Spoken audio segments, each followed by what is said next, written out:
Mungkin supaya kita lebih sejuk hari ini ya, Peter, ada apa nih setelah ini? Nah, supaya lebih sejuk, kita ikut Intan. Oke. Akan menilik pesona Islami dan tak jauh dari sini, Cita. Kalau kita ke bandara bisa lihat.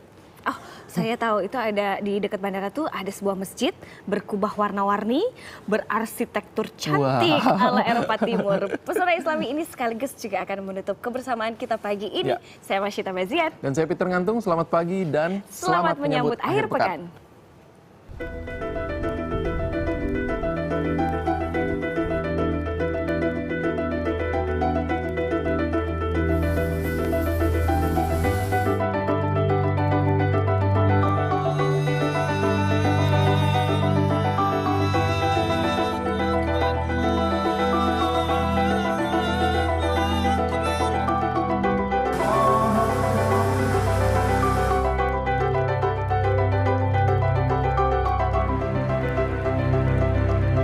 Berwarna-warni layaknya permen lollipop,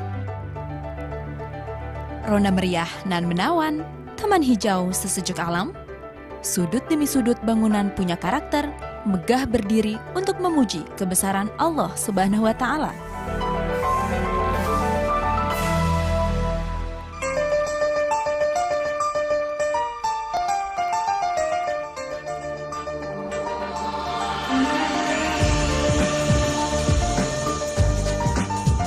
Berlokasi di kawasan kargo Bandara Internasional Soekarno-Hatta, masjid seluas 7.200 meter persegi ini punya daya tarik bagi umat muslim.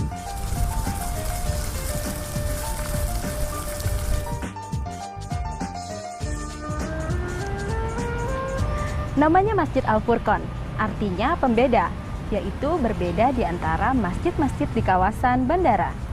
Dari corak, warna, hingga desain, membuat saya merasakan seperti berada tak di Indonesia. Allahu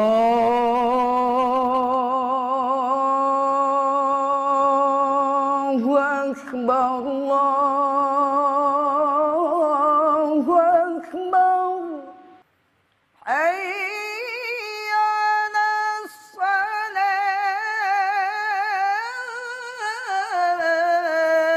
Makna pembeda bukanlah arti kesombongan, melainkan ucapan syukur atas segala keindahan karunia ilahi.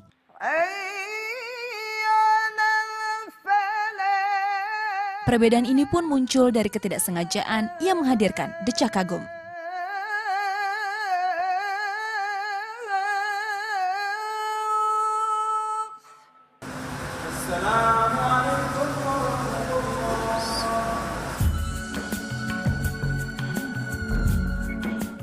Kalau menurut saya masjid ini agak unik karena di dalam bawah kubah itu ada tulisan Yasin di sana, surat-surat Yasin ada di lembar-lembar di bawah kubah itu. Terus di samping itu masjid ini strategis karena seluruh karyawan khususnya operation Bandara Soekarno-Hatta itu bisa singgah di sini untuk menunaikan sholat. Saya lihat di sini masjidnya cukup ini juga ya, cukup unik ya. Karena saya lama kerja di sini. Masjid Al-Furqon memang unik. Dibangun pada tahun 1989, desain masjid menyerupai Istana Kremlin di Rusia serta kombinasi desain dari ranah Melayu. Kubah masjid berbentuk bawang dan berwarna-warni ala Rusia. Keempat menara,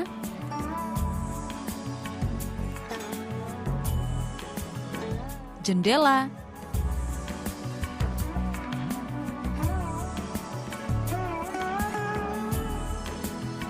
dan pintu berbentuk segitiga berciri khas bangunan dari Padang.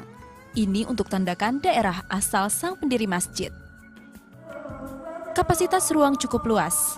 Masjid ini mampu menampung hingga 2.500 jamaah. Para jamaah umumnya para pegawai yang bekerja di sekitar kawasan bandara ini.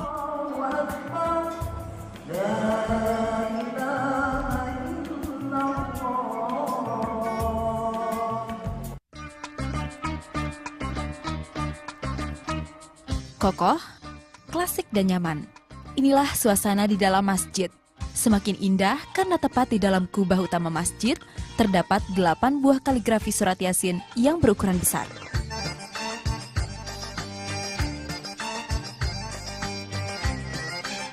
Lukisan awan terbentang luas di langit-langit masjid. Kesan luas dan sejuk sengaja diciptakan agar jemaah semakin nyaman dan khusyuk beribadah.